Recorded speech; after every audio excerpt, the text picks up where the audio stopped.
Dəyərli izləyicilər, tanınmış yazar Kəramət Böyükçölün çox maraqlı bir sözü var. Mən hər zaman onu tez-tez xatırlayıram. Deyir, Azərbaycanda heç nə partlamır, əminamanlıqdır. Metro partlamır, avtobus partlamır, yaşadığımız bina partlamır. Yəni əminamanlıq var, amma Azərbaycanda adamın ürəyi partlayır. Gerçəkdən də mən hiss eləyirəm ki, yanımızda, yörəmizdə, yolda, izdə, şəhərdə gedəndə nə qədər aqressiv, nə qədər bax o fotoda kimi zəncir çiynəyən insanların əhatəsindəyik. Azərbaycanda infarktın sayı da, statistikası da artmaqdadır. Hətta Qafqaz ölkələri arasında hər 100 min nəfərə düşən ölüm hallarına görə, ürək-damar xəstəliklərindən ölüm hallarına görə Azərbaycan birinci yerdədir. İlk beşlikdə Tacikistan var, Belarus var, Özbəkistan var, Ukrayna var, amma birinci yerdə Azərbaycandır, dəyərli izləyicilər. İnsanlarımız aqressivdirlər. Bəli, deyə bilərsiniz ki, yaşam şərtləri və s. və təkcə bu deyil. O gün xatırlayırsınızmı, avtobusda 50 bıçaqlı bir qadın minmişdi avtobusa, hamını hədəliyirdi. Əlində bıçaq var idi, sıradan dəli deyildi, bıçağı kəskin idi. Ona deyirdi, səni öldürərəm, buna deyirdi, ağıllı ol. Orada bilmirəm siz nəyə fikir verdiniz. Mən bilirsizmi nəyə diqqət etdim?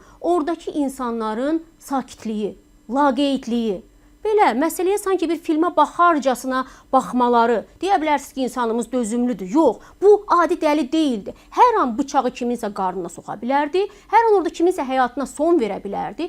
İnsanlar isə donuq bir vəziyyətdə idilər. Sanki avtopilota qoymuşlar həmin adamları. Çünki bilirsiniz, artıq o məşhur bir ifadə var, batdı balıq yan gedər. Bizim bir çox insanımız elə düşünür ki, onsuz da dərdin qəmin əlindəyəm, onsuz da problemlərin bəs deyincədir, onsuz da onların öhdəsindən gələ bilmirəm, əşin nə olur olsun, sən Allah vurur cəhənnəmə vursun. Bax, o günkü avtobusdakı o mənzərə mənə onu xatırlatdı. Necə ola bilər ki, dəyərli izləyici, bu çox ciddi bir sosial, həm də bir təcrübə idi, təsəvvür edirsiniz. Necə ola bilər ki, avtobusda səni ölümlə hədələyən bir nəfər olsun, ağlı dəngəsi yerində deyil. Səni öldürən heç bir uf da deməz, heç bir cəzası da olmaz. Çünki gedər xəstəxanada yatızdırarlar onu. Həyatın sənin isə sönər orada. Sən video çəkəsən, onun videosunu çəkəsən. Bax, bu çox önəmlidir. Avtobusdan düşən yoxdur. Fikir versən, hamısı durub baxır ki, görəsən xala neynəyəcək. O üzbəüz qulağındakı telefon olan gənc belə çox dözümlü, çox rahat, ona deyir, söyür də.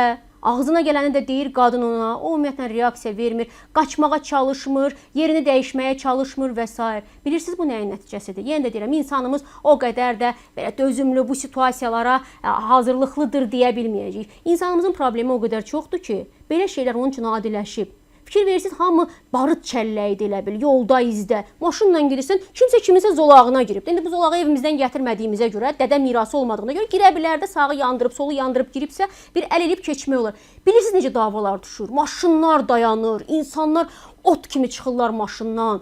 Qırğın, qiyamət ki, yəni bu dəqiqə sənin qanını içməyə hazıram deyəcək qədər aqressiv adamlar var. Biri iş yerində əzilir, biri evində əzilir. O birisinin problemləri başından aşır, daşır. Yəni insanlar yola, izə, dünyanın bütün yerlərində belə ola bilər. Amma Azərbaycan insanın çiynindəki yük dünyanın heç bir ölkəsindəki qədər ağır deyil. Onun eyni vaxtda dağlar qədər ağır yükü olur.